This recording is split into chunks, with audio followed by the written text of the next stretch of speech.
తెలంగాణ రాష్ట్ర సాధనే ధ్యేయంగా ఉద్యమమే ఊపిరిగా జీవించిన తెలంగాణ ఉద్యమ చుక్క ప్రొఫెసర్ కొత్తపల్లి జయశంకర్ జయంతి సందర్భంగా మెట్టుపల్లి పట్టణంలో కోరుట్ల ఎమ్మెల్యే డాక్టర్ కల్వకుంట్ల సంజయ్ ఆయనకు ఘన నివాళి అర్పించారు. తెలంగాణ భావజాల వ్యాప్తికే తన జీవితాన్ని ధారపోసిన మహనీయుడు ప్రొఫెసర్ జయశంకర్ సార్ అంటూ ఆయన సేవలను కొనియాడారు. తెలంగాణ మలిదశ ఉద్యమ రథసారథి కేసీఆర్ కి అనునిత్యం అండగా ఉంటూ తెలంగాణ రాష్ట్ర ఆకాంక్షలు సాకారం చేసేందుకు కడదాకా పోరాడిన ఉద్యమకారుడు ప్రొఫెసర్ జయశంకర్ అని అన్నారు.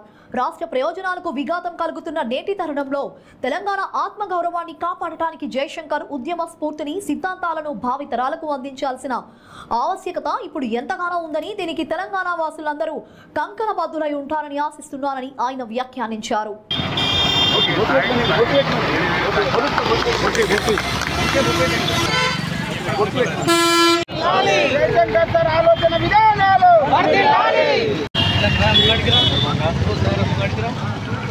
మా యువకుల్ని తెలంగాణ ప్రజలని మొత్తం తెలంగాణ సమాజాన్ని అందరినీ నా కోరిక వల్ల ఇట్లాంటి గొప్ప నాయకులు చరిత్రలో కొందరే ఉంటారు.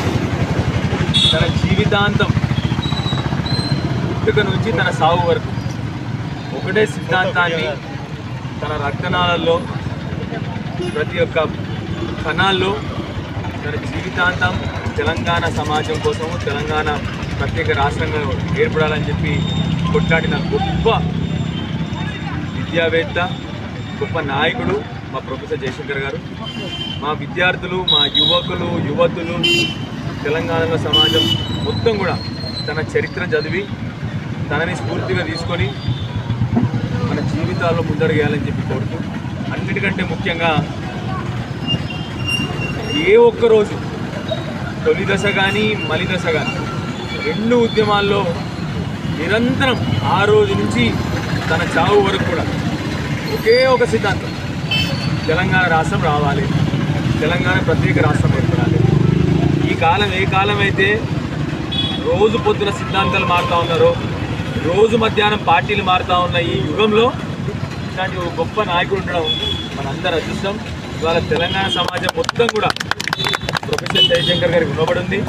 వీరి జీవిత చరిత్ర మన యువకులకు స్ఫూర్తిదాయకం కావాలి.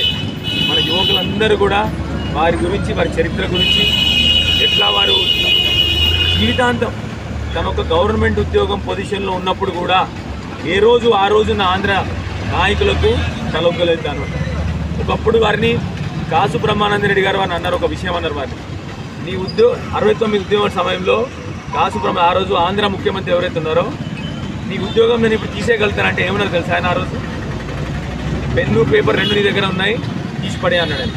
అట్లాంటి గొప్ప ధైర్యవంతుడు. ఇవాళ రేపు అందరూ మనం చూస్తూ ఉన్నాం, చాలా వరకు గవర్నమెంట్ ఉద్యోగులు కూడా తల వంచుతారు.